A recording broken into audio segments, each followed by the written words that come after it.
Chapitre 91, lu par Christian Baltos. Où la Trifaldi continue sa surprenante et mémorable histoire. De chaque parole que disait Sancho, la duchesse raffolait, autant que sans désespérer Don Quichotte, qui lui ordonna de se taire. Alors la Doloride continua de la sorte.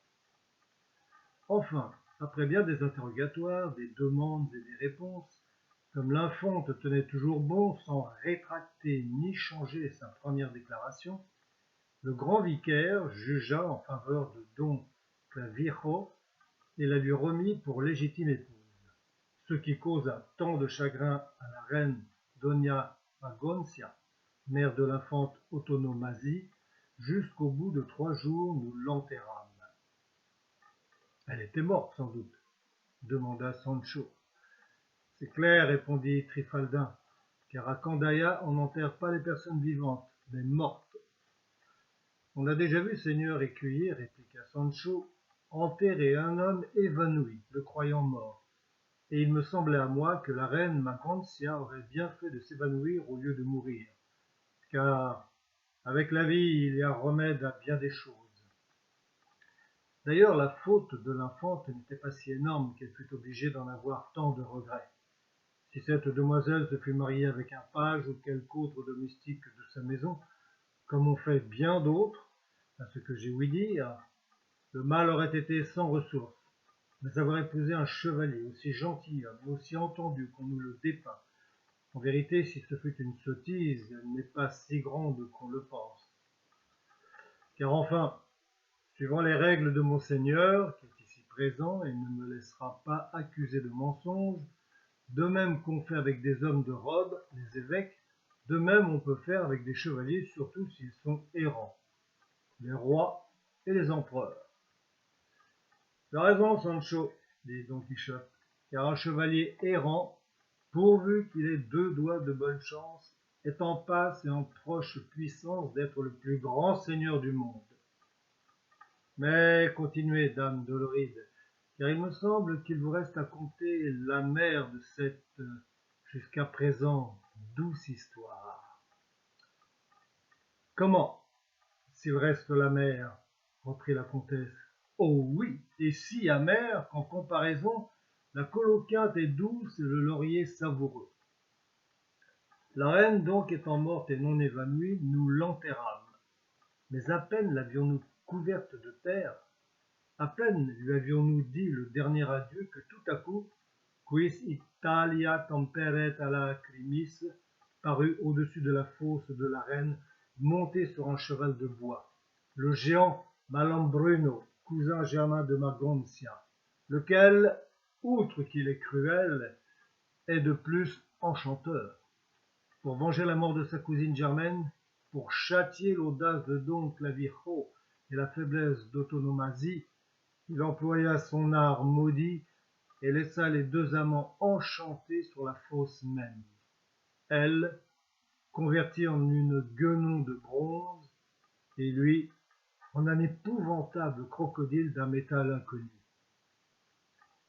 Au milieu d'eux s'éleva une colonne également de métal, portant un écriteau en langue syriaque, qui traduit en langue candaïesque et maintenant langue castillane, renferme la sentence suivante. Les 2 audacieux amants ne recouvreront point leur forme première jusqu'à ce que le vaillant Manchois en vienne aux mains avec moi en combat singulier, car c'est seulement à sa haute valeur que les destins conservent cette aventure inouïe. Cela fait, il tira du fourreau un large et démesuré cimeterre, et, me prenant par les cheveux, il fit mine de vouloir m'ouvrir la gorge et de me trancher la tête à rasébus des épaules. Je me troublai. Ma voix s'éteignit, je me sentis fort mal à l'aise. Mais cependant, je fis effort, et d'une voix tremblante, je lui dis tant et tant de choses qu'elles le firent suspendre l'exécution de son rigoureux châtiment. Finalement, il fit amener devant lui toutes les duègnes du palais qui sont celles que voilà présentes. Et après nous avoir reproché notre faute, après avoir amèrement blâmé les habitudes des duègnes, leurs mauvaises ruses et leurs pires intrigues, chargeant toutes les autres de la faute que j'avais seul commise, il dit qu'il ne voulait pas nous punir de la peine capitale, mais d'autres peines plus durables, qui nous donnassent une mort civile et perpétuelle. Au moment où il achevait de dire ces mots, nous sentîmes toutes s'ouvrir les pores de notre visage et qu'on nous y piquait partout comme avec des pointes d'aiguille.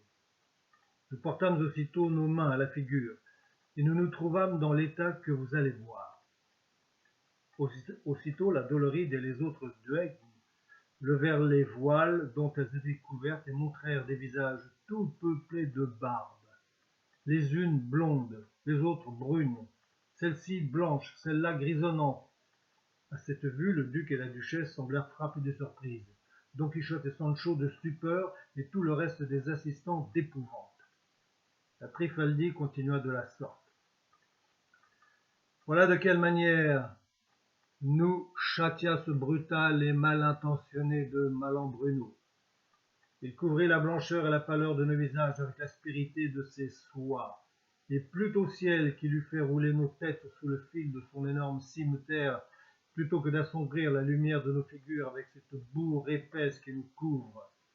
Car enfin, si nous entrons en compte, mes seigneurs, et ce que je vais dire, je voudrais le dire avec des yeux coulants, comme des fontaines, mais les mers de pleurs que leur a fait verser la perpétuelle considération de notre disgrâce les ont réduits à être secs, comme du jonc. Ainsi je parlerai sans larmes. Je dis donc, où peut aller une duègne barbue? Quel père ou quelle mère aura pitié d'elle? Qui la secourra?